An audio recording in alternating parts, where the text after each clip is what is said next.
جی بسم اللہ الرحمن الرحیم. جناب علی امین گنڈاپور صاحب، چیئرمین گوہر صاحب، عمر ایوب صاحب، اسد کیسر صاحب، تمام اکابرین جو سٹیج پر موجود ہیں، بہنوں، بھائیوں، دوستوں، السلام علیکم. کل میں اڈیالہ جیل میں عمران خان صاحب کے ساتھ بیٹھا ہوا تھا. تقریباً 2 گھنٹے ان کے ساتھ وقت گزارنے کا موقع ملا. میں ان کا پیغام آپ تک پہنچانا چاہتا ہوں. یہ مجھ پر فرض ہے اور آپ کے ذریعے پورے پاکستان کو میں یہ پیغام پہنچانا چاہتا ہوں. آج ہم جس جبر سے دوچار ہیں، ہمارے سامنے جو کچھ ہو رہا ہے، نہ چادر محفوظ ہے، نہ گریبان محفوظ ہے. ہماری ماؤں، بہنوں، بیٹیوں پر ہاتھ اٹھ رہے ہیں، گھروں کو توڑا جا رہا ہے. اور یہ صرف پی ٹی آئی کے لیے نہیں ہے. میں آپ کو یقین دلاتا ہوں، پورے پاکستان کو یقین دلاتا ہوں کہ آج جبر کا، کفر کا وہ نظام قائم ہے جس کے سامنے ہر پاکستانی ایک کیڑا ہے. یہ سمجھ بیٹھے ہیں کہ ہم خاموش رہیں گے، ہم اپنے گھروں میں دبک جائیں گے. عمران خان صاحب نے کہا، میری قوم کو کہہ دو کہ اب تمہیں کھڑا ہونا پڑے گا، تمہیں نکلنا پڑے گا.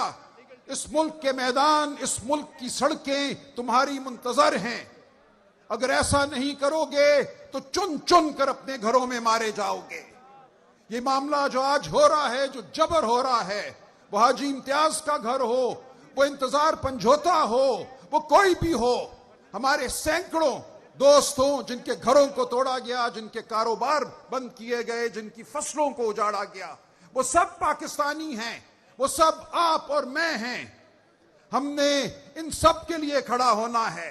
ہم نے اپنے لیے کھڑا ہونا ہے، اپنی نسلوں کے لیے کھڑا ہونا ہے. آج اس ملک میں کوئی قانون نہیں ہے.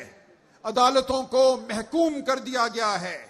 26ویں آئینی ترمیم کا مقصد صرف اور صرف یہ تھا کہ آج جو کٹ پتلی حکومت موجود ہے، اس کی ایما سے، اس کی اجازت سے عدالتیں کام کریں.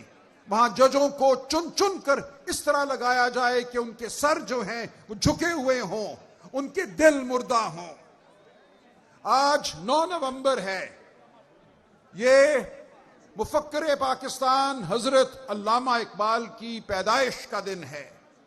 عمران خان صاحب اکثر یہ کہتے ہیں کہ زندگی میں اگر کسی سے انہوں نے کچھ سیکھا ہے تو وہ علامہ اقبال کی شخصیت ہے، وہ علامہ اقبال کے افکار ہیں.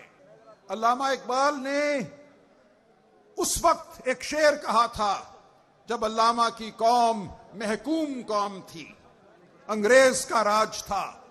علامہ نے کہا اپنی قوم کو ابھارتے ہوئے، بجھی عشق کی آگ اندھیر ہے، مسلمان نہیں راکھ کا ڈھیر ہے. آج آپ ایک آزاد قوم ہیں، آپ راکھ کا ڈھیر نہیں ہیں. آپ کے سینوں میں ایمان کی قوت ہے، آپ کی آنکھوں میں جوش ہے، جذبہ ہے. آج آپ نے جابر کو، ظالم کو بتانا ہے کہ ہم یہ برداشت نہیں کریں گے، ہم دستے قاتل کو جھٹک دیں گے. دنیا کی کوئی ریاست ایسی نہیں ہے جس کے پاس گولی نہ ہو، اسلحہ نہ ہو، پیادے نہ ہو، بوٹ نہ ہو، لیکن دنیا کی کسی ریاست میں وہ نہیں ہوتا جو یہاں ہو رہا ہے. یہاں یہ بے شرمی صرف اور صرف اس لیے ہو رہی ہے کہ جابروں نے یہ سمجھ لیا کہ ہم خاموش رہیں گے، ہم گھروں سے باہر نہیں نکلیں گے. میں آج پورے پاکستان کو کہتا ہوں، ہر بلوچ کو کہتا ہوں، ہر پٹھان کو کہتا ہوں، ہر پنجابی کو، ہر سندھی کو، ہر کشمیری کو کہتا ہوں، گلگت بلتستان کے باشندوں کو کہتا ہوں کہ آج عمران خان تمہارے لیے جیل میں بیٹھا ہے، ایک چٹان کی مانند، ایک شیر کی مانند. وہ آج تم سب کو یہ کہتا ہے، نکلو اپنی آزادی کے لیے، اپنی عزتوں کے لیے نکلو باہر. اس ملک کو جو ہم نے آزاد کیا تھا 1947 میں، آج اس کو حقیقی آزادی دلاؤ. تو میں آپ سب سے التجا کرتا ہوں، گزارش کرتا ہوں، تمام پاکستانیوں سے، پی ٹی آئی کے ٹائیگروں سے، لیکن پورے پاکستان سے، کہ ہم سب کے لیے کھڑے ہیں. ہر عورت، مرد، وہ مسلمان ہو، وہ غیر مسلم ہو، ہم سب اس گلدستے کا حصہ ہیں. ہم نے اس گلدستے کو مرجھانے نہیں دینا، ہم نے باہر نکلنا ہے۔ علی امین اعلان کریں گے، ہم نے کال دینی ہے، ہم بالکل باہر نکلیں گے اور ہم جبر کے قلعوں کو پاش پاش کر دیں گے۔ بہت شکریہ۔